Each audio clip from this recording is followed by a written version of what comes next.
નમસ્કાર મિત્રો. શું કરીએ તો સદાય સાજા રહીએ એ શ્રેણી અંતર્ગત આજનો આપનો ટોપિક છે કે કેન્સરથી લડો, ડરો નહીં.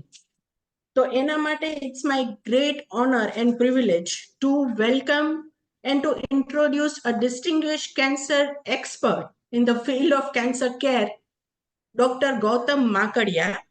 He is a senior consultant and director of Sashwat Hemato-Onco Associates, Rajkot, and he is a MD-DM in Medical Oncology and Hematology. Namaskar, Dr. Makadia Sahib. Thank you so much for taking your time out and to speak with us today. Myself, Zainab Kapasi, and I am here to discuss some important points, some important aspects, and some important myths about આપણે એમ કહીએ ને કે cancer એ શબ્દ જ રૂવાડા ઊભા કરી નાખે છે. તો એના માટે ઘણી બધી ગલતફહેમીઓ છે, ઘણી બધી સમજણ છે કે જે આપણે જનરલ પબ્લિક સુધી, માસ સુધી પહોંચાડવાની અતિશય આવશ્યકતા છે. તો એ પહોંચાડવા માટે આપથી યોગ્ય વ્યક્તિ રાજકોટમાં તો કોઈ હોય જ ના શકે. તો we hearty welcome you on this platform. અને આજનો અમારો ખાસ ઉદ્દેશ્ય અમારા શ્રોતાઓને આ કેન્સર માટેની મૂલ્યવાન માહિતી પૂરી પાડવાનો છે, જે કેન્સરથી બચાવ, અર્લી ડિટેક્શન અને લેટેસ્ટ સારવાર અંગેની જે જાગૃતિ છે ને એના દ્વારા જીવન કેવી રીતે બચી શકાય, આજનો અમારો ઉદ્દેશ્ય એટલો છે. તો સર, આ વધારે ટાઈમ ડિસ્કશનમાં આપણે કાઢીએ કે સર, સૌથી પહેલો ક્વેશ્ચન તો અમારા સામાન્ય વ્યક્તિના મગજમાં એ જ આવે કે આ કેન્સર વસ્તુ શું છે?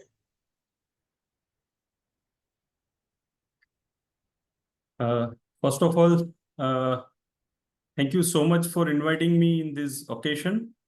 હું મારી જાતને ખરેખર પ્રિવિલેજ માનું છું કે તમે લોકોએ મને ઇન્વાઇટ કર્યો છે, મને લાયક સમજો છે આના માટે, અને મને મોકો આપ્યો છે. આ એક સોર્ટ ઓફ કહીએ ને તો એક પુણ્ય કમાવાનો મોકો છે મારા માટે.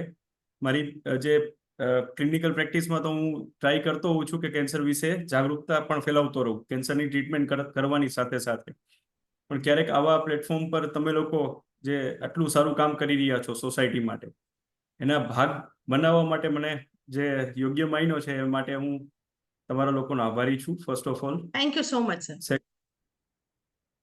સેકન્ડલી, મારા વડીલો અને મારા મિત્રોને ખાસ મારી સલાહ છે કે હું એક કેન્સર એક્સપર્ટ તરીકે જે વર્ષોથી આ ફિલ્ડમાં જોતો આવું છું એનો જસ્ટ એક પાર્ટ આજે શેર કરવાની કોશિશ કરીશ કે જેથી તમારી અને તમારી આસપાસના લોકોના જીવનમાં જે કેન્સરને લીધે થતા સફરિંગ્સ, એટલે કે દુઃખ, દર્દ, પીડા અને જે મૃત્યુ થાય છે એને કેટલાક અંશે આપણે પ્રિવેન્ટ કરી શકીએ એમ છીએ. આપણે ઈશ્વર નથી, આપણે નિયતિ બધું નક્કી નથી કરી શકતા, પણ એટલીસ્ટ આપણા પાર્ટ ઉપર જે આપણી ડ્યુટી છે, આપણો કર્મ છે, એ કંઈક અંશે જો કોઈને હેલ્પ કરી શકે આ કેન્સરના ફિલ્ડમાં, તો યસ, આ તમારા ને મારા એફર્ટ્સ મેડમ બહુ વર્થ કહેવાશે સોસાયટી માટે. તો તમે જે પૂછ્યું એનો આન્સર આપું. કેન્સર શું છે? Cancer is a kind of disease, એક જેનેટિક રોગ છે. અમારી ભાષામાં કહીએ તો abnormal uncontrol growth of our on body tissue. ભગવાને આપેલા શરીરમાં કોષોની વૃદ્ધિ થવી જ જોઈએ, એ સ્વીકાર્ય છે અને જરૂરી છે આપણા શરીરને ટકાવી રાખવા માટે. પણ જ્યારે એમાં કોઈ વિક્ષેપ ઉત્પન્ન થાય અને એ જે વૃદ્ધિ છે આપણા શરીરના કંટ્રોલની બહાર જતી રહે, ત્યારે જે ગઠ્ઠો સર્જાય છે, જે ટ્યુમર સર્જાય છે, ઘણા કેસમાં ટ્યુમર બહારથી દેખાય નહીં પણ એ શરીરમાં અંદર બની રહ્યું હોય, એ કોષોનો સમૂહ કે જે આપણા બોડીના કંટ્રોલમાં નથી, એને કેન્સર થયું કહેવાય. તો સર, હવે આ કેન્સર શું છે એ તો ખબર પડી ગઈ, પણ તો આ કેન્સર થાય કેવી રીતે? એના મેઇન એમ કહી શકાય કે what are the main characteristics or લક્ષણ એના શું છે કે જેનાથી કદાચ કોઈ વ્યક્તિને ટેસ્ટ પહેલા એમ કે જરાક એક આમ ના કહી કે શંકા છે એ બધી સમાધાન કરી આપે, પણ એ શંકા કઈ ટાઈપની થાય, કેવી રીતે ખબર પડે? રાઈટ. કેન્સર છે ને શરીરના કોઈ પણ ભાગમાં અથવા તો શરીરમાં કોઈ પણ ફેરફાર થાય, જેમ કે આપણે શરીરના કોઈ પણ ભાગમાં કે જ્યાં કોષોની વૃદ્ધિ નોર્મલ નિયંત્રિત થતી હોય અને અનિયંત્રિત થવાને લીધે ગઠ્ઠો ઉત્પન્ન થાય, સ્વેલિંગ ઉત્પન્ન થાય, સોજો ઉત્પન્ન થાય. જેમ કે આપણે માતા બહેનોમાં વાત કરીએ તો સ્તનમાં કોઈ જગ્યાએ ગાંઠ ઉત્પન્ન થાય, તો આપણે એને એબનોર્મલ ફાઇન્ડિંગ તરીકે લઈ અને એની માટેની આગળની તપાસ કરવી જોઈએ. શરીરના કોઈ પણ ભાગમાં ગઠ્ઠો થાય એટલે એવું માનવાની જરૂર નથી કે એ કેન્સર નો જ હોય, પણ યસ, કેન્સરનો હોવાની શક્યતા ખરી, કે જેને ધ્યાનમાં રાખીને આપણે એની આગળ ઉપર વૈજ્ઞાનિક તપાસ કરવી જરૂરી છે. અને એ જો વૈજ્ઞાનિક તપાસમાં અમારા જેવા જે ડોક્ટર્સ જે તપાસ સજેસ્ટ કરે, એ તપાસમાં જો કેન્સર સાબિત થાય તો આપણે એક વસ્તુને કેન્સર માનવી રહી અને એ માટેની આગળ ઉપર ટ્રીટમેન્ટ કરવી રહી. અને શરીરમાંના આ તો જસ્ટ એક પાર્ટ છે કે સોજો થયો, ઉત્પન્ન થઈ, ગાંઠ ઉત્પન્ન થઈ. શરીરમાં કોઈ પણ ભાગમાં કોઈ પણ ફેરફાર થઈ શકે.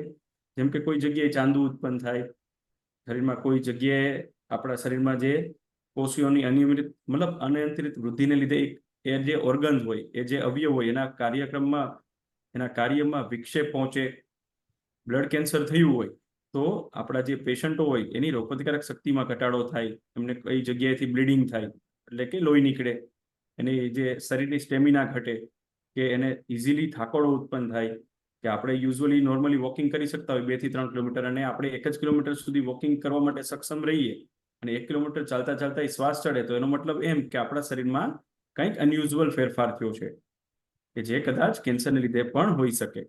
શરીરમાંના વજનમાં આપણે વજનનો ઘટાડો નથી કરી રહ્યા, પણ સ્ટીલ આપણા શરીરમાં જે વજન ઘટી રહ્યું છે, આપણા જે નોર્મલ ભગવાને જે આપણને ભૂખ આપેલી છે, પાચન આપેલું છે, એ પાચન તંત્રમાં કંઈ વિક્ષેપ ઉત્પન્ન થાય, કે વારંવાર ગેસ એસિડિટી થયા કરે, પેટ ફૂલાયેલું લાગે, વારંવાર કબજિયાત કે ડાયરિયા થયા કરે, આપણી જે પેશાબની આદતોમાં ફેરફાર થાય, વારંવાર ઉઠીને પેશાબ થવું પડે, પેશાબ ઉપર કંટ્રોલ ના રહીએ, તો આ પણ ડિફરન્ટ કાઇન્ડના કેન્સરનો ભાગરૂપે હોઈ શકે.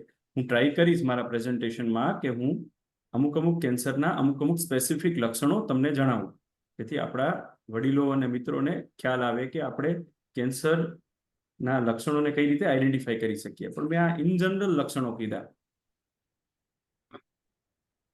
હવે સર, એવી કોઈ સ્પેસિફિક એજ છે કે કોઈ સ્પેસિફિક ટાઈમ લિમિટ છે કે એમાં લોકોને એમ કે કેન્સર માટેના ટેસ્ટિંગ ને બધું જે છે એ સ્ક્રીનિંગ કરાવવું જ પડે અથવા કરાવવું જોઈએ વધારે હિતાવહ છે?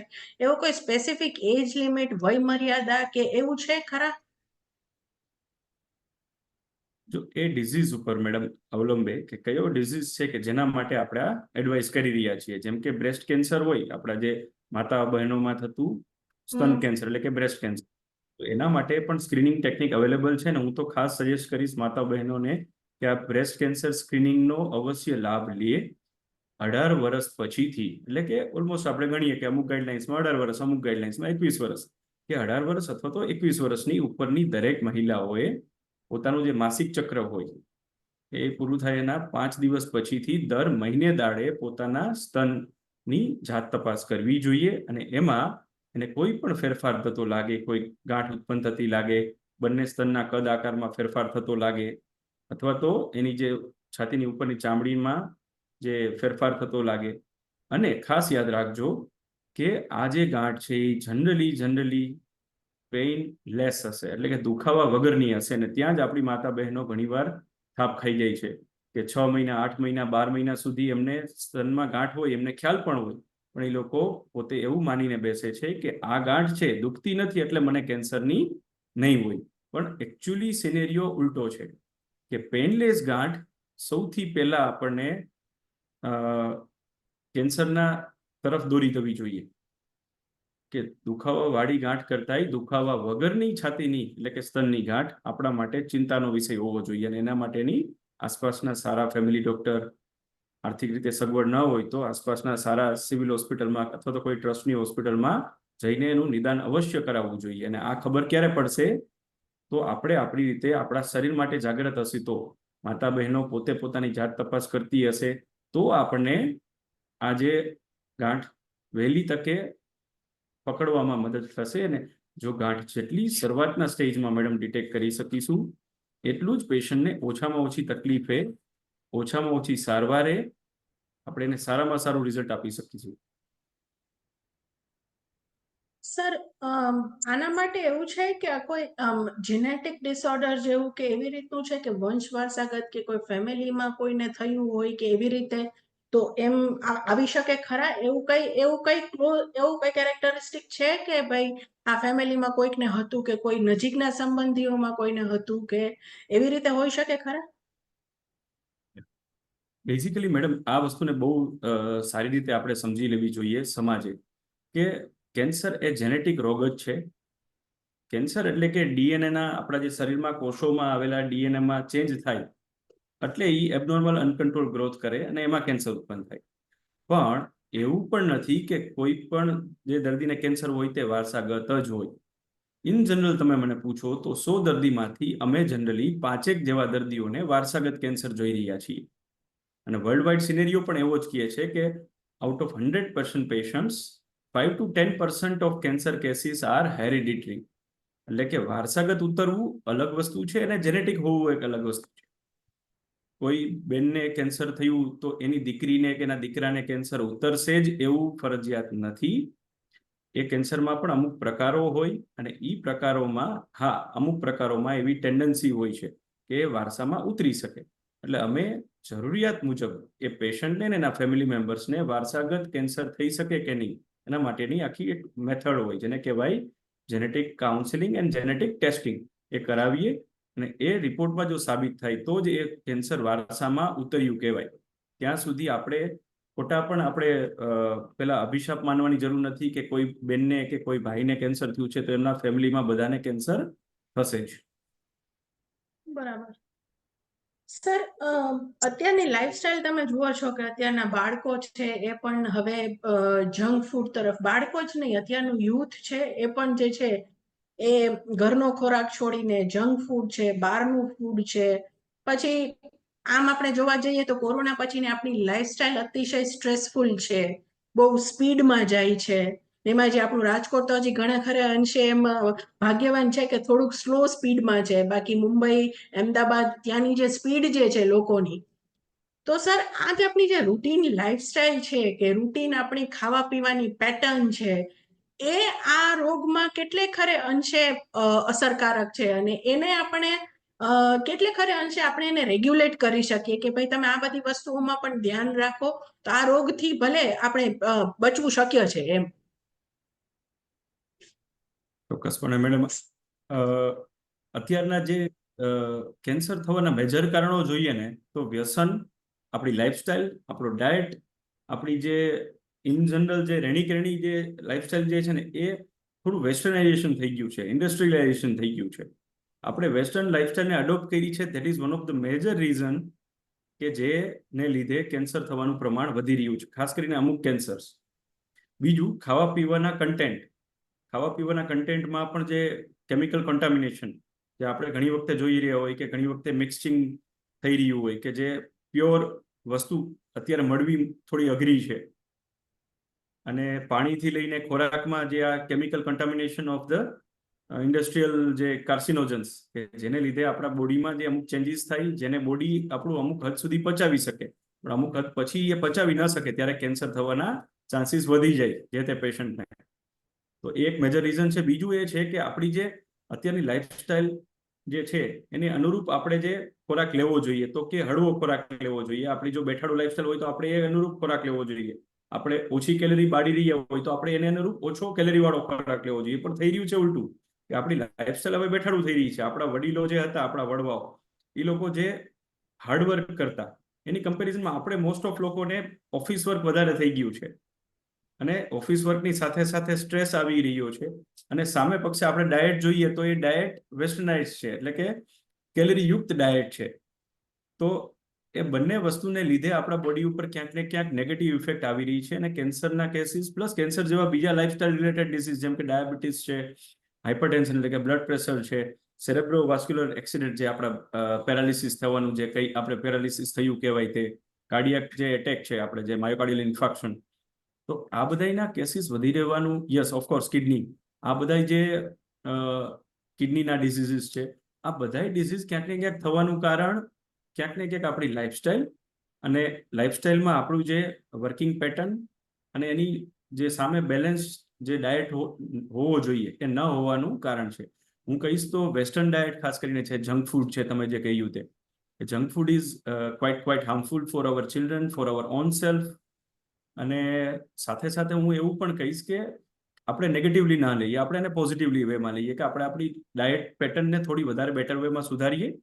આપણે એક્ટિવિટી વાળી લાઈફસ્ટાઈલ રાખીએ. કે લેટ્સ સે ફોર એક્ઝામ્પલ આપણે ઓફિસ વર્ક છે તો ઓફિસ વર્કને તો આપણે ટાળી નથી શકવાના, પણ ઓફિસ વર્ક સિવાયના સમયગાળામાં આપણે કંઈક હોબીઝ રાખીએ, આપણો શોખ રાખીએ કે જેમાં આપણે શરીરને થોડું બર્ડન પડે, આપણું શરીર કેલરી બાળે, રાઈટ. અને એ બને ફિઝિકલી અને મેન્ટલી બંને બાબતો એક્ટિવ રહી શકાશે. સ્પોર્ટ્સ એક્ટિવિટી કરીએ, યોગા પ્રાણાયામ કરીએ.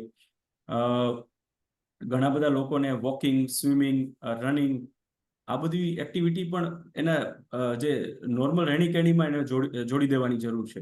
તો આ બધું લઈને આપણે ક્યાંક મહદઅંશે કેન્સરને નાથવામાં આપણે સફળ રહીશું જો આમાં આપણે ફોકસ રહીશું તો. અને સાથે સાથે જે મેં કીધું એ પ્રમાણે આપણો જે કલ્ચરલ ડાયટ છે એને આપણે અનુસરીએ. આપણા ખોરાકમાં ખાસ કરીને હાઈ પ્રોટીન ડાયટ એટલે કે પ્રોટીનયુક્ત ખોરાક છે, કેલેરી ઓછો એવો ખોરાક, જે શર્કરા આપણે સુગર કહીએ એ ઓછી સુગર વાપરીએ, જે આપણે ફેટ જે ચરબી છે એ ઓછી વાપરીએ આપણા બોડીની જરૂરિયાત મુજબ જ. આપણા ખોરાકમાં વધારે ને વધારે લીલા શાકભાજી, જે ફ્રૂટ્સ છે, ડ્રાય ફ્રૂટ્સ છે, આ બધાનું પ્રમાણ વધારીએ. દિવસ દરમિયાન પાણી પ્રવાહી પીવાની જે માત્રા છે એ વધારીએ. આપણા બોડીનું ઇન જનરલ વેઇટ બેલેન્સ કરવાની કોશિશ કરીએ. સો ધીઝ આર ધ થિંગ્સ કે જેને લીધે કદાચ આપણે કેન્સરને વધારે સારી રીતે હરાવી શકીશું. કેન્સર સામે પ્રોપર રીતે આપણે તૈયાર થયેલા કહેવાય. સર, હવે એવું એમ કહેવાય છે કે પુરુષોમાં સૌથી વધારે મોઢાના અને ફેફસાના કેન્સર વધારે જોવા મળે છે, પુરુષોમાં સ્પેશિયલી. તો એના સર સ્પેશિયલ લક્ષણો શું હોઈ શકે? મેડમ, જનરલી આપણે મોઢાના કેન્સરની વાત કરીએ ને તો જે લોકોનું મોઢું ઓછું ખુલતું હોય, અથવા તો જે લોકોના મોઢામાં સફેદ અથવા તો લાલ ડાઘા જોવા મળે, જે ચાઠા જોવા મળે, અથવા તો જે ચાંદા જોવા મળે, એની જે મોઢાની આપણી જે તમારા મારા ગલોફાની રચના જુઓ, અને જે કેન્સરના પેશન્ટના જે ગલોફાની, જીભની, તાળવાની, હોઠની રચના જુઓ ને તો એમાં ફેરફાર થયેલો હોય. ના, ફેરફાર એકાદ દિવસમાં નથી થતો. It is coming over a period of months અને યર્સ ઘણી વખતે. પણ એને આપણે ટાઈમસર પકડી લઈએ ને, જેમ કે તમે કીધું એ પ્રમાણે, કે આપણે કઈ રીતે એને આઈડેન્ટિફાઈ કરી શકીએ. તો એના માટે આજે શરીરમાંના કોઈ પણ અવયવો, જેમ કે આપણું મોઢું, તો એમાં કોઈ પણ જે નોર્મલ રચનામાં ફેરફાર થાય તો એને ક્લોઝલી ફોલોઅપ કરવું જોઈએ. એવું જરૂરી નથી કે કોઈ પણ લાલ અથવા તો સફેદ ડાઘો થયો તો એને કેન્સર થવાનું જ છે, એવું પણ નથી કહી રહ્યો. પણ યસ, એમને કેન્સર થવાના ચાન્સીસ વધારે છે. એ લોકો જો ખાસ કરીને વ્યસન કરતા હોય, મોઢાની સાફ સફાઈ ઓછી રાખતા હોય, જે ઘણી વખતે ઘણા લોકોને વ્યસન કરતા હોય, સાથે સાથે ઘણી વખતે દાંત વાંકા ચૂકા હોય, એને લીધે મોઢામાં, જે ગલોફામાં અથવા તો જીભમાં અથવા તો જે હોઠમાં ચાંદા પડી જવાના ચાન્સીસ વધી રહ્યા. અને એ ચાંદુ એટલે કેન્સરમાં પરિણમતું ચાંદુ પણ હોઈ શકે. અને આ પ્રોસેસમાં ઘણી વખતે મહિનાઓ લાગે, ઘણી વખતે વર્ષો પણ લાગે. પણ આપણી ફરજ એ છે કે આપણે ટાઈમે ટાઈમે એની તપાસ કરાવતા રહીએ. જો આ રીતે આપણે કરીશું તો કેન્સરને કદાચ પ્રી ઇન્વેઝિવ, એટલે કે કેન્સર ઉત્પન્ન થયું છે એની પહેલાનું સ્ટેજ કહેવાય, જેને કહેવાય પ્રી મેલિગ્નન્ટ કન્ડિશન, એમાં તમે આઈડેન્ટિફાઈ કરી શકો. પેશન્ટને કેન્સરમાંથી પાસ થવું ના પડે. અથવા તો અર્લી સ્ટેજ ઓફ કેન્સર, જેને સ્ટેજ 1, સ્ટેજ 2 કેન્સર કહીએ, કે જેમાં રિઝલ્ટ બહુ સારા મળી શકે, મેં કહ્યું એમ. તો પેશન્ટને એનો બહુ મોટો બેનિફિટ મળી શકે.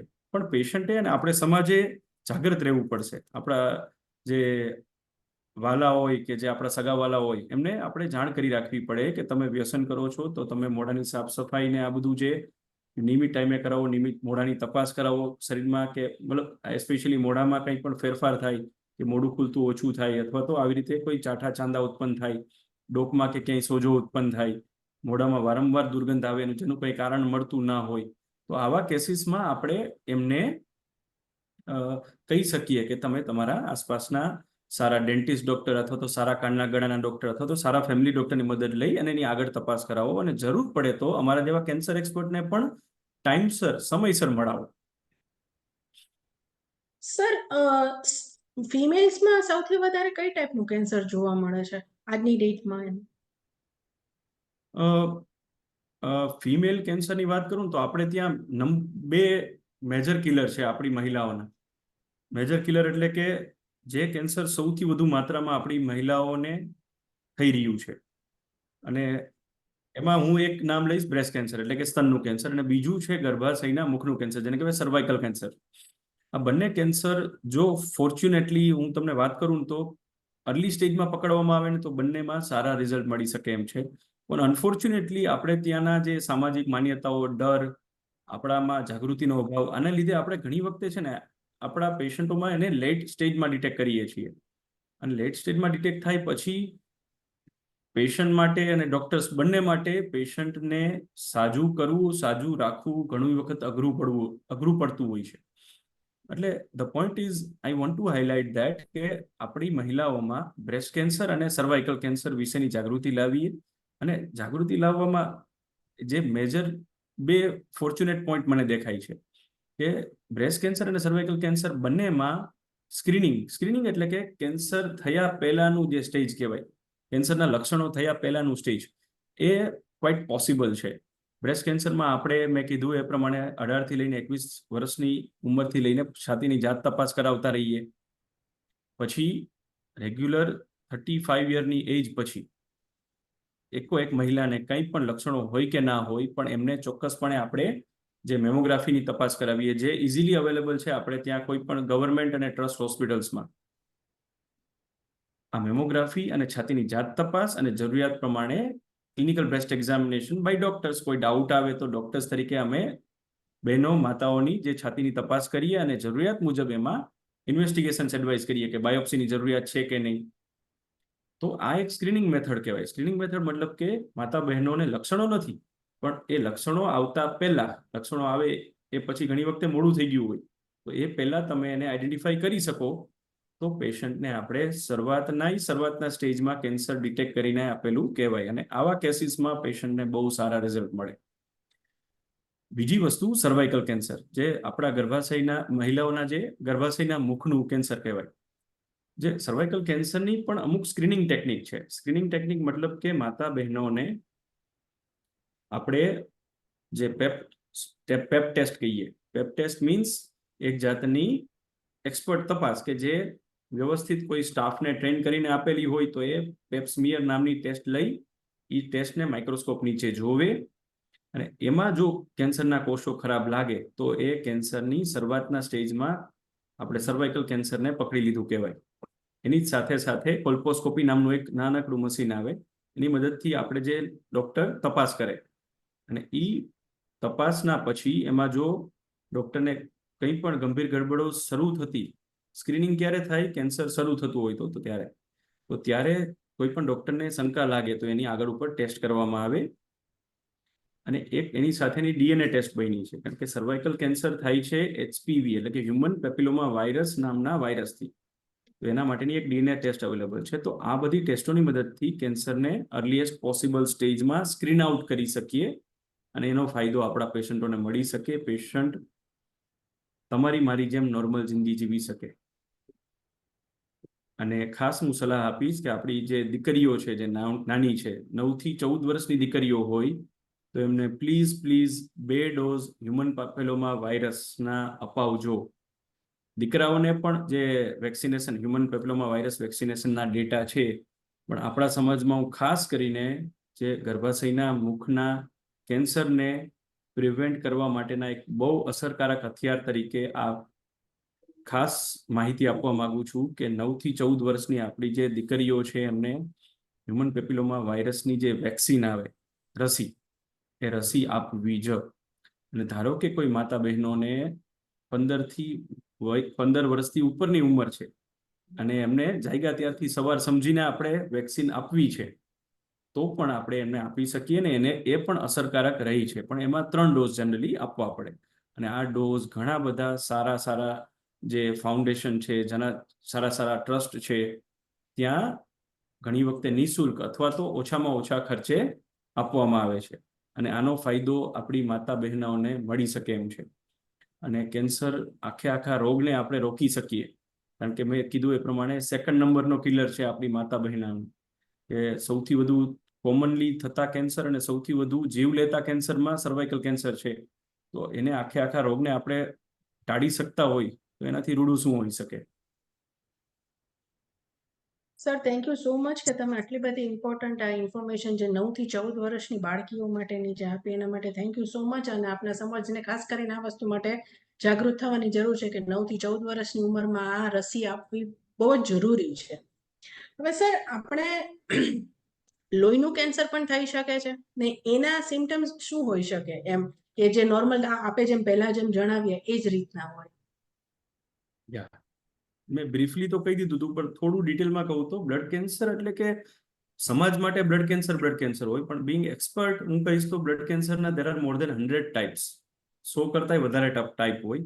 અમુકને ધીમી ગતિવાળું હોય, અમુકને ઝડપથી ગતિવાળું હોય.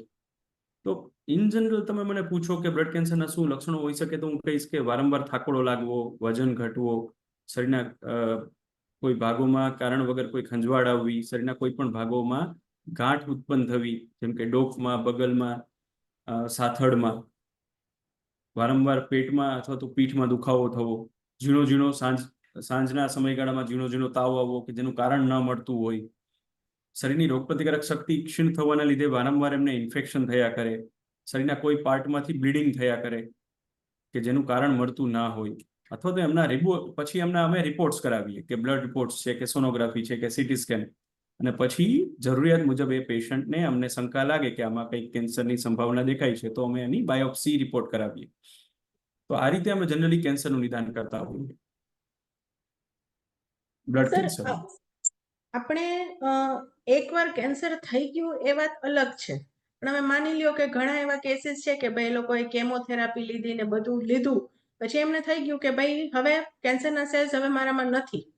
તો સર હવે પછી એને પાછું એને થતું કેવી રીતે અટકાવી શકાય? એક વખત થઈ ગઈ, બધી સારવાર થઈ ગઈ, પણ પછી એમાં પછી કદાચ પછી પાછું ના આવે એના માટે શું કેર કરી શકાય? જો હું એટલું કહીશ કે જેટલું કેન્સરને અર્લી સ્ટેજમાં પકડીએ ને, શરૂઆતના સ્ટેજમાં પકડીએ, તેટલું બેસ્ટ રિઝલ્ટ મળે. કોઈ પણ કેન્સરને ધારો કે સ્ટેજ 2 કે સ્ટેજ 3માં પકડ્યું છે, તો પછી એની બેસ્ટ એના એવિડન્સ બેઝડ પ્રેક્ટિસ કહેવાય કે અમે મલ્ટીડિસિપ્લિનરી ટીમ એપ્રોચમાં પેશન્ટના ટ્રીટમેન્ટનું ડિસિઝન લઈએ કે અમુક પેશન્ટને કિમોથેરાપીની જરૂર હોય, અમુક પેશન્ટને રેડિયેશનની જરૂર હોય, અમુક પેશન્ટને સર્જરીની જરૂર હોય, અમુક પેશન્ટને ટાર્ગેટેડ થેરાપીની જરૂર હોય. તો એ પ્રોપર સારવાર લેવી જોઈએ, કમ્પ્લીટ સારવાર લેવી જોઈએ. કેન્સર એવો રોગ નથી કે જેમાં અડધી સારવારથી રિઝલ્ટ મળે, એમાં ઉથલો મારવાનો જ છે. કેન્સરની સારવાર પૂર્ણપણે લેવી જોઈએ અને ટીમ દ્વારા ડિસ્કસ થયેલી પદ્ધતિ મુજબ લેવી જોઈએ. ઘણા દર્દીઓને કિમોથેરાપીની પહેલા જરૂર હોય, ઘણા પેશન્ટોને રેડિયેશનની પહેલા જરૂર હોય, ઘણા પેશન્ટને સર્જરી પહેલા જરૂરી હોય. તો એ સિદ્ધાંતો મુજબ પ્રોપર સારવાર કરવી જોઈએ. અને આ સિદ્ધાંતો મુજબ સારવાર કરીએ તો જનરલી કેન્સર મટવાના અને કેન્સર મટેલું રહેવાના ચાન્સીસ સારામાં સારા રહીએ. હું એમ નથી કહી રહ્યો કે કેન્સરની આ બધી ટ્રીટમેન્ટ કરી લીધી એટલે કે આપણે 100% રિઝલ્ટ મળી જ જશે. પણ યસ, એક વસ્તુ હું ચોક્કસ કહું છું કે આપણા હાથમાં જે બેસ્ટ લડત છે ને, બેસ્ટ અવેલેબલ એવિડન્સ છે કે વર્લ્ડ વાઇડ આપણે જે બેસ્ટ અવેલેબલ ટ્રીટમેન્ટ કરી શકીએ એ ટ્રીટમેન્ટ કરવાની. અને રેસ્ટ ઓફ ધ થિંગ્સ આપણે એક તો આપણી જે માનસિક મજબૂતાઈ રાખવાની, કે આપણે માનસિક રીતે સ્ટ્રોંગ બનવાનું કે યસ હવે મને કેન્સર પાછું નહીં જ આવે, એવો ફાઇટિંગ એટીટ્યુડ રાખવાનો, ઈશ્વર ઉપર શ્રદ્ધા રાખવાની. અને આપણી ધારો કે આપણે તમે જે કીધું એ પ્રમાણે ટ્રીટમેન્ટ પૂરી થઈ, તો એ ટ્રીટમેન્ટ પૂરી કર્યા પછી આપણી લાઈફસ્ટાઈલ બેલેન્સ રાખવાની, આપણી જીવનશૈલી, આપણી જે બોડી છે એકદમ સરસ આપણને સપોર્ટ કરે, આપણી ઇમ્યુન સિસ્ટમ. કેન્સર એવો રોગ છે ને કે જેમાં ઇમ્યુન સિસ્ટમ જેટલી સ્ટ્રોંગ હશે ને આપણી, એટલું જ કેન્સર સામે આપણે કેન્સરને થતાંય રોકી શકશું અને કેન્સરને પાછા થતાંય રોકી શકશું. તો આમાં કન્ટ્રીબ્યુટ થતી આટલી વસ્તુ છે કે મારા ખ્યાલ મુજબ એક તો આપણી લાઈફસ્ટાઈલ સારી હોવી જોઈએ, આપણું જે વ્યસનથી દૂર રહેવું જોઈએ. આપણે જે પણ વ્યસન કરતા હોઈએ પાસ્ટમાં ભૂલી જાઓ, હવે આપણે પેલું કહીએ નવી જિંદગી સ્ટાર્ટ કરો ને વ્યસનથી દૂર રહ્યો, સ્ટ્રેસ ના લ્યો.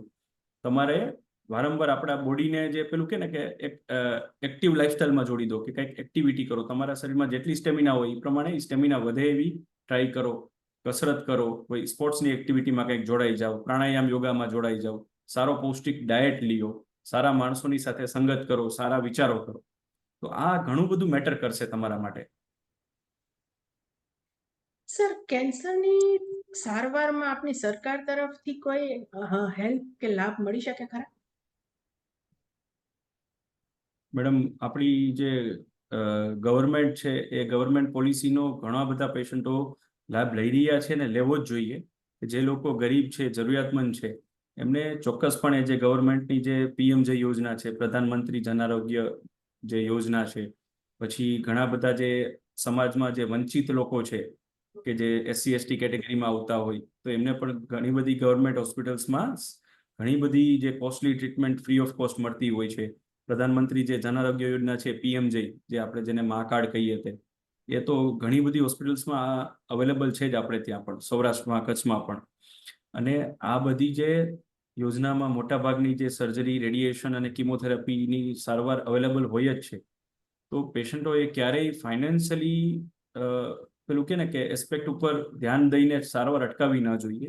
પૈસાના વાકે, હું સાચું કહું તો મેડમ, પૈસાના વાકે કોઈ પણ કેન્સર પેશન્ટની સારવાર અટકવી ન જોઈએ. અને જો પેશન્ટ ધારે, પેશન્ટના સગાવાલાઓ થોડુંક પણ એને પ્રોપર માર્ગદર્શન આપે ને, તો આ બધી સારવારો બહુ સારી રીતે થઈ શકે એમ છે. પૈસો વચ્ચે નથી આવતો. સર, આમાં એવું કહેવાય ને કે જ્યારે કોઈ પણ રોગ થાય, આમ તો સામાન્ય તાવ શરદી થાય તો ફેમિલીનો સપોર્ટ ને ઘરવાળાનો સપોર્ટ ને આપણે વ્યક્તિ ઈચ્છતું જ હોય કે એને મળે. આઈ મીન મેન્ટલ સપોર્ટ જે મળવો જોઈએ. તો આ તો આટલો મોટો દર્દ છે. તો આના માટે સર એવું આમ મેન્ટલ અને ઇમોશનલ વસ્તુ જે સપોર્ટ જે છે એ કેટલું ઇમ્પોર્ટન્સ ધરાવે છે? મેડમ, સાચું કહું તો ડોક્ટર તરીકે હું બેસ્ટ ટ્રીટમેન્ટ આપું એના કરતાં બેસ્ટ છે કે હું મારી બેસ્ટ સાયન્ટિફિક નોલેજ પ્રમાણે એમને સલાહ આપું. સાથે સાથે પેશન્ટ પોતાનું સ્ટ્રોંગ માઇન્ડસેટ રાખે, કે પેશન્ટ એક, મેં તમને કીધું ને એ પ્રમાણે, ફાઇટિંગ એટીટ્યુડ રાખે કે મારે આ રોગ સામે લડવું છે ને મારે આ રોગને હરાવવો છે. એમના સગાવાલાઓ અને સમાજ તરીકે આપણે લોકો પણ એમને હંમેશા એના સાથે કદમમાં કદમ મિલાવીને એમને ચલાવીએ, એમને નાસીપાસ ના કરીએ. કે કેન્સરની સારવારની અમુક 5-10% લોકોમાં સાઈડ ઇફેક્ટ થતી હોય તો એનો મતલબ આપણે એને જનરલાઇઝ ના કરી આપીએ, એને ઇમોશનલ સપોર્ટ આપીએ કે સાઈડ ઇફેક્ટ થશે તો એ થોડા સમય માટે થશે, અને we are with you to take care of that. We are મતલબ તમે લોકો અને અમે લોકો. જો આપણે આવો મેન્ટલ સપોર્ટ એ પેશન્ટ આપશું તો મોસ્ટ ઓફ લોકો પેશન્ટ ટ્રીટમેન્ટ કરી શકશે, ટ્રીટમેન્ટ બહુ સારા સંજોગોમાં પૂરી કરી શકશે. અને મેં કહ્યું એમ, તો જ એમને સારું રિઝલ્ટ મળી શકશે. અને ક્યાંક ને ક્યાંક જે માનસિક સ્થિતિ છે ને પેશન્ટની, એ એમના રોગના આઉટકમ સાથે જોડાયેલી છે. એટલે જો પેશન્ટ સારા એટીટ્યુડ સાથે લડતું હશે તો એમને ઓછી સાઈડ ઇફેક્ટ થશે અને સારો બેનિફિટ પણ મળશે. તો હંમેશા આપણે એન્કરેજ કરીએ લોકોને પોઝિટિવ માઇન્ડસેટ સાથે આ રોગ સામે લડવા માટે. નહીં કે કેન્સર થઈ ગયું છે એટલે હવે કેન્સર, તમે હવે વધારે જીવવાના નથી. Look at the scenario. આપણી આસપાસમાં કેટલા નોર્મલ લોકો જીવી રહ્યા છે કેન્સરમાંથી બહાર નીકળીને, કેન્સરની સારવારમાંથી બહાર નીકળીને. આપણે એમને પોઝિટિવ વસ્તુને આપણી સાથે જોડીએ, નહીં કે નેગેટિવ ઇન્સિડન્ટ્સ થયા હોય કે ઓલા ભાઈને કે પેલા બેનને અનફોર્ચ્યુનેટલી એમનું કેન્સર એમને થયું હોય ને એમની સારવાર પછી પણ એમને સારું રિઝલ્ટ ના મળ્યું. એવા અમુક કેસીસને આપણે સાઇડલાઇન કરી અને એવા નેગેટિવ કેસીસને ધ્યાનમાં ન લેતા સમાજમાં ઇન જનરલ કેન્સર વિશેની જે ગેરમાન્યતાઓ છે એ દૂર કરવી જોઈએ. અને ખાસ કરીને પેશન્ટોને માનસિક રીતે મજબૂતાઈથી આ રોગનો સામનો કરવા માટે પ્રેરવા જોઈએ. સર, હવે આજની આપણી આ ચર્ચાના એન્ડમાં મારો એક લાસ્ટ તમને એક ક્વેશ્ચન છે કે તમે આ કેન્સર માટે સામાન્ય લોકોને શું કહેવા માંગશો? આપનો મેસેજ શું છે પબ્લિક માટે? ફર્સ્ટ ઓફ ઓલ તો કેન્સર સામે ડરીને હારી નહીં જાઓ. કેન્સર સામે લડો અને કેન્સર સામે જીતો. કેન્સર પણ એક રોગ જ છે, બીજા રોગોની જેમ જ રોગ છે. કેન્સરને સૌથી પહેલા પ્રિવેન્ટ કરવાની કોશિશ કરીએ. પ્રિવેન્ટ એટલે કે કેન્સર ના થાય એના માટે એક સારી લાઈફસ્ટાઈલથી લઈને સારી રહેણીકરણી, સારો ખોરાક, જે આપણે વ્યસનોથી દૂર રહેવું, તે આપણું જે અમુક જે કેન્સરને પ્રિવેન્ટ કરી શકે છે એવી વેક્સિન આવે છે. જેમ કે આપણી માતાઓ, જે ખાસ કરીને દીકરીઓમાં મેં જે કીધું એ પ્રમાણે હ્યુમન પેપિલોમા વાયરસની વેક્સિન છે, હિપેટાઇટિસ બીની વેક્સિન આપો તો હિપેટાઇટિસ બીને લગતા જે કેન્સર ના થાય. આવી રીતે પ્રિવેન્ટ કરવામાં આપણે અવ્વલ રહીએ, કેન્સરને થતું જ રોકીએ, પ્રિવેન્ટ કરીએ. બીજું છે, કેન્સર ધારો કે બધાય કેસમાં પ્રિવેન્ટ નથી થઈ શકતું, તો એને અર્લીએસ્ટ પોસિબલ સ્ટેજમાં, એટલે કે સ્ટેજ 1 અથવા તો એની પહેલાના સ્ટેજમાં પકડવાની આપણે સ્ક્રીનિંગ મેથડથી કોશિશ કરીએ છાતીમાં કેન્સર માટે કે મોઢાના કેન્સર માટે કે ગર્ભાશયના જે મુખના કેન્સર માટે મેં તમને કીધું એ પ્રમાણે ઘણી બધી સ્ક્રીનિંગ ટેકનિક અવેલેબલ છે. તો આ જે સ્ક્રીનિંગ ટેકનિકનો લાભ લઈ અને આપણા પેશન્ટોમાં અર્લીએસ્ટ પોસિબલ એટલે કે શરૂઆતના સ્ટેજનું કેન્સરનું કઈ રીતે નિદાન થાય. ઘણી બધી વખતે આપણે કેન્સરને રોકી નથી શકવાના. As a society, as a doctor, as a human being હું કહું તો યસ, આપણી મર્યાદા રહેશે કે કેન્સરને 100% આપણે રોકી નહીં શકીએ. તો આપણા હાથમાં છે કે એને વહેલામાં વહેલા સ્ટેજમાં આપણે પકડી પાડીએ by the help of this screening methods. કેન્સરના લક્ષણો બાબતે આપણે જાગૃત રહીએ, આસપાસના આપણા 10-15 લોકોને જાગૃત કરીએ કે કેન્સરના અમુક લક્ષણો છે. કે ઘણા બધા આપણા જે સોશિયલ મીડિયા હવે તો બધા યુઝ કરે છે, તો સોશિયલ મીડિયાનો એક પોઝિટિવ ફાયદો એ પણ છે કે સોશિયલ મીડિયામાં વારે તહેવારે કોઈ પણ કેન્સરને લગતી અમારા જેવા એક્સપર્ટ્સની કંઈ ને કંઈ સલાહ આવતી રહેતી હોય, તો એને સલાહને વળગીને કેન્સરના જે શરૂઆતના લક્ષણોને આપણે પારખીએ અને એ જો શરૂઆતના લક્ષણોને પારખીએ તો આપણે કેન્સરનું શરૂઆતના સ્ટેજમાં નિદાન કરી શકીએ. અને પછી મેં કીધું એ પ્રમાણે કેન્સરથી ડર્યા વગર એની પ્રોપર સારવાર ટીમ એપ્રોચથી, એટલે કે આખી જે ડોક્ટર્સની ટીમ હોય, મલ્ટીડિસિપ્લિનરી ટીમ, કે સર્જન ડોક્ટર હોય, શેકવાળા ડોક્ટર હોય, કિમોથેરાપીવાળા ડોક્ટર હોય, એ બધા ટીમમાં જે નક્કી કરે એ ટ્રીટમેન્ટને વળગી રહીએ, ટ્રીટમેન્ટ પૂરી કરીએ. અને મેડમ ઘણી વખતે અનફોર્ચ્યુનેટલી આપણા ગમે એટલા પ્રયત્ન કરવા છતાંય એઝ એ સોસાયટી આપણે ક્યારેક દવાના છીએ અમુક પેશન્ટમાં કે જેમને સ્ટેજ 4ના કેન્સર ઉત્પન્ન થયા છે, ચોથા સ્ટેજમાં. તો એમને પણ ફાઇનાન્શિયલ ક્રાઇસિસ હોય તો એમને આવી રીતે અવગત કરીએ કે તમારી ટ્રીટમેન્ટ આવી જગ્યાએ ઓછા ખર્ચે અથવા તો નજીવા ખર્ચે અથવા તો પેલું કહીએ ને કે સાવ ફ્રી ઓફ કોસ્ટ ગવર્મેન્ટની જે સ્કીમમાં ટ્રીટમેન્ટ લઈએ, પણ પૈસાના વાકે ટ્રીટમેન્ટ ના અટકાવે. ઘણા બધા સ્ટેજ 4ના કેન્સર પેશન્ટને અમુક નવી ટ્રીટમેન્ટ ઘણી બધી ઇવોલ્વ થતી જાય છે, આવતી જાય છે, જેને કહેવાય ઇમ્યુનોથેરાપી, ટાર્ગેટેડ થેરાપી, નવા જાતની કિમોથેરાપી. તો આનો લાભ આપીને પણ ચોથા સ્ટેજના કેન્સરના પેશન્ટને પણ અમુક વર્ષો સુધી જીવાડી શકાય અને બહુ સારી ક્વોલિટી ઓફ લાઈફ સાથે જીવાડી શકાય. આપણે એ પણ ન ભૂલવું જોઈએ કે સ્ટેજ 4 કેન્સર પેશન્ટને ઘણી વખતે આપણે ક્યોર નથી કરી શકવાના, પણ એ પેશન્ટને પણ ડિગ્નિટી સાથે, એટલે કે સન્માનપૂર્વક આપણી વચ્ચે જીવાડવાની આપણી ફરજ છે સોસાયટી તરીકે. એ માટે આપણે કેન્સરને ક્યાંક ને ક્યાંક નાથવું જ પડશે. એવું નહીં કે ચોથા સ્ટેજનું કેન્સર થયું એટલે કે એ પેશન્ટને રઝળતો મૂકીને આપણે સારવાર નથી કરવી, હવે કશું નહીં થાય, એવો એટીટ્યુડ નથી રાખવાનો. એની સામે લડો. બેસ્ટ અવેલેબલ મેં કીધું ને એ પ્રમાણે એવિડન્સ છે, જે અત્યારની જે લેટેસ્ટ સારવાર છે એની મદદથી પ્રયત્ન તો કરી જુઓ, ને એક પ્રામાણિક પ્રયત્ન કરો કે એના બોડીને જે રોગ છે, એના બોડીની જે કન્ડિશન છે એને અનુરૂપ પ્રયત્ન કરી જવો જોઈએ કે જેથી એનું આયુષ્ય વધે અને આયુષ્ય સુધરે. મારા તરફથી મેડમ કન્ક્લુઝનમાં હું આટલો જ મેસેજ આપવા માંગીશ. Thank you so much doctor સાહેબ કે તમે તમારો આટલો બધો ટાઈમ આપ્યો. અને બીજા નંબરમાં એ કે જે આટલા બધા કેન્સર સામેના જેટલા મિથ્સ હતા, ગલતફહેમીઓ હતી, જે લોકોને સામાન્ય પ્રશ્નો જે કેન્સરથી ડરાવતા હોય, એના એ તમે આજે એ જે શંકા છે એનું તમે સમાધાન કર્યું. પ્લસ આપે 9 થી 14 વર્ષની બાળકીઓ માટે જે આ રસીની વાત કરી કે જે બેસ્ટ અવેલેબલ મેડિસિન્સ છે અત્યારે હાજરમાં છે, તો એનો આપણે ઉપયોગ કરવો જોઈએ. તો થેન્ક યુ સો મચ સાહેબ કે તમે આટલો તમારો ટાઈમ કાઢ્યો અને આટલી બધી યુઝફુલ ઇન્ફોર્મેશન અમને આપી. અને એક સામાન્ય નાગરિક તરીકે હવે હું તમને એક બાંયધરી આપી શકું કે હવે અમે કેન્સરથી ડરશું નહીં, પણ લડશું ખરા. Thank you so much sir for being here, and we heartily thank you from the bottom of our hearts. Thank you so much.